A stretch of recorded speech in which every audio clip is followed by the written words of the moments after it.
Fil hadis dinyatakan bahwasanya malaikat berjumpa dengan seorang lelaki yang sedang keluar daripada rumahnya ingin menziarahi kawannya. Ditanya, kamu kemana kamu akan pergi? Kata, aku akan ziarah kawan aku. Ada dasar apa kamu ziarah kepadanya? Kalau aku suka kepada dia karena Allah Subhanahu Wa Taala. Katanya, saya malaikat diutus oleh Allah untuk memberitahukan kepada kamu bahwasanya Allah sayang kepada kamu seperti mana kamu sayang kepada saudara kamu. Di sini malaikat menyerupai laki-laki. Walhasil, malaikat itu boleh berubah bentuk menjadi manusia. Dan bila berubah bentuk, tidak berubah bentuk yang menakutkan. Karena malaikat adalah makhluk yang mahbub, yang disuka dan disenang. Karena mereka adalah makhluk yang suci. Dalam ayat ini diceritakan tentang malaikat yang menyerupai lelaki yang datang ke tempat Nabi Ibrahim alaihissalam. Saya jelaskan dalam pertemuan yang lalu bahwasanya malaikat itu masuk ke dalam rumah Nabi Ibrahim tanpa meminta izin walaupun mengucapkan salam. Dalam Al-Quranul Karim Allah Subhanahu wa taala berfirman, "La tadkhulu buyutan ghaira buyutikum hatta tasta'nisu wa tusallimu ala ahliha." Kamu jangan masuk rumah yang bukan rumah kamu melainkan kamu minta izin dan mengucapkan salam. Dua hal yang berbeda. Izin dan juga salam. Salam. Izin, boleh saya masuk, seperti itu. Walihada ketika ada seorang datang ke rumah Rasulullah SAW dan tidak minta izin langsung masuk, ditegur oleh baginda Rasulullah. Katanya, bagi tahu, boleh saya masuk? Macam tu. Adab bertamu, akhlak dalam bertamu, ada adab-adabnya.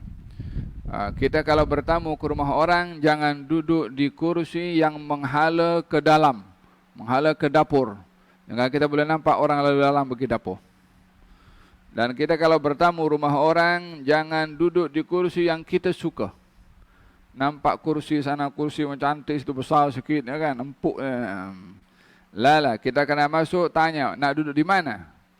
Kalau kebetulan kursi yang diperintahkan duduk menghadap ke belakang, minta izin. Boleh saya duduk tempat lain supaya tak nampak ke belakang.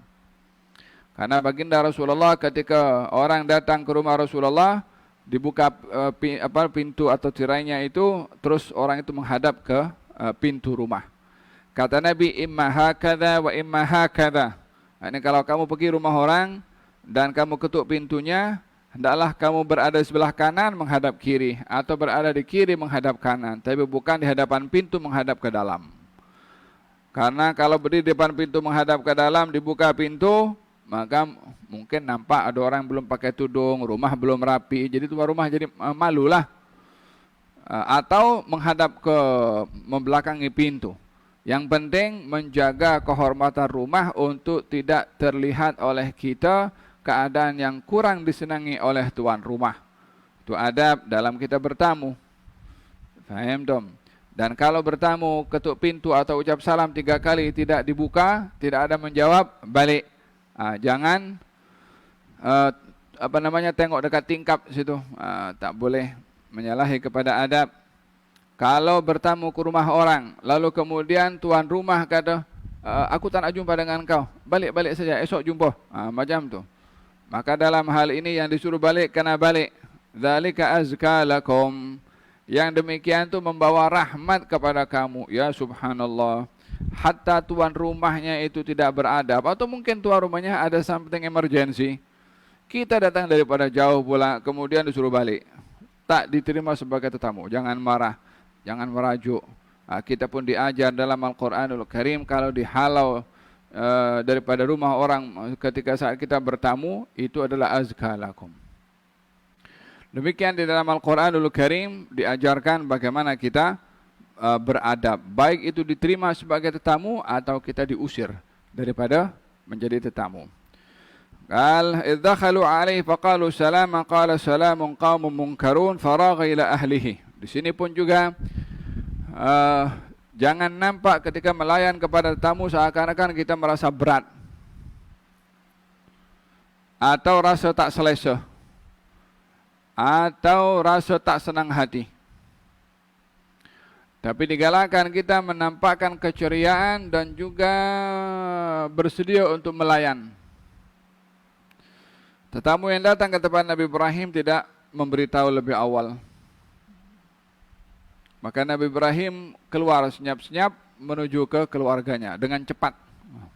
Faragha ila ahli, keluar senyap-senyap dan beritahu kepada keluarganya, siapkan makanan. Dengan begitu tetamu yang datang itu tidak merasa menyusahkan atau memberatkan kepada tuan rumah sehingga dia rasa selesa sebagai tetamu dan bukan merasa menjadi beban ketika menjadi tetamu. Ketika ada seorang datang ke rumah salah seorang ulama, kemudian dibawa ke rumahnya karena datang daripada jauh tanpa memberitahu. Sampai di rumahnya orang alim ini, ternyata istrinya orang alim ini tidak ada. Maka orang alim itu pun layan tetamu itu dengan sendirinya. Dia pergi dapur, dia sediakan makanan. Kata tetamu itu, kalau tahu engkau yang akan layan, aku tak datang ke sini. Karena tidak mahu menyusahkan kepada tuan rumah. Dalam hal ini jangan sampai tuan rumah merasa terbebani sehingga mengambil satu tindakan yang menyebabkan tamunya kurang selesa. Faham dong? Contohnya pergi dapur, dia menghaduk teh dan kasih kuat dia punya sudu. Contohnya macam dia geram, nak lepas geram. Atau pinggannya itu cara letakkan pinggang dibanting pinggan itu. Jadi tamu rasa tak selesa. Faham dong? Kalau Rasulullah sallallahu alaihi wasallam pernah didatangi oleh tetamu yang tetamunya itu kurang ajar dan bukan Islam. Ketika beliau saya ingat dalam Umratul Qadha, saya ingat. Dalam Umratul Qadha. Kemahnya didatangi oleh seorang kafir. Tujuannya untuk menghalau Rasulullah karena janji hanya 3 hari berada di Mekah, lepas itu akan balik. Dan itu sudah masuk kepada hari yang ketiga. Subhanallah, pada hari yang ketiga itu hari perkahwinannya Nabi dengan Siti Maimunah. Maka Nabi bikin walimatul ursi. Ketika sedang bikin walimatul ursi, didatangi oleh seorang musyrik. Ya Muhammad, engkau janji duduk sini 3 hari. Ini dah hari ketiga. Harap engkau penuhi janji engkau untuk keluar dari tempat sini. Oh, hari dia kawin, hari akad nikah, dihalau. Maka kata baginda Rasulullah mengatakan, ini adalah hari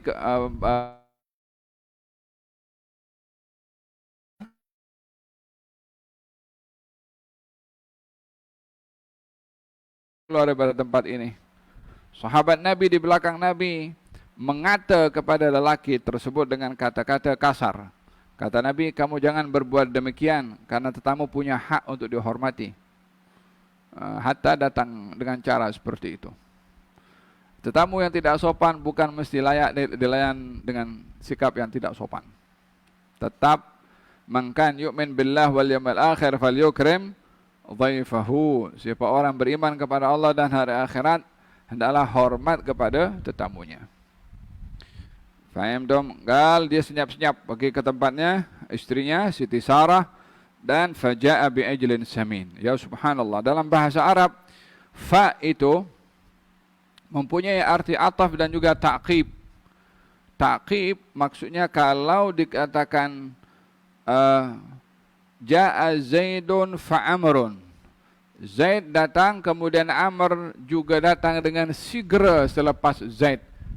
Tidak ada jarak antara Amr dengan Zaid. Bila disebutkan fa. Ja'a Zaidun fa'amrun. Beza dengan ja'a Zaidun thumma Amrun. Ja'a Zaidun wa Amrun. Kalau dikatakan ja'a Zaidun thumma Amrun, jaraknya antara Zaid dengan Amr mungkin ada masa. Atau datang Zaid dengan Amr mungkin sama-sama.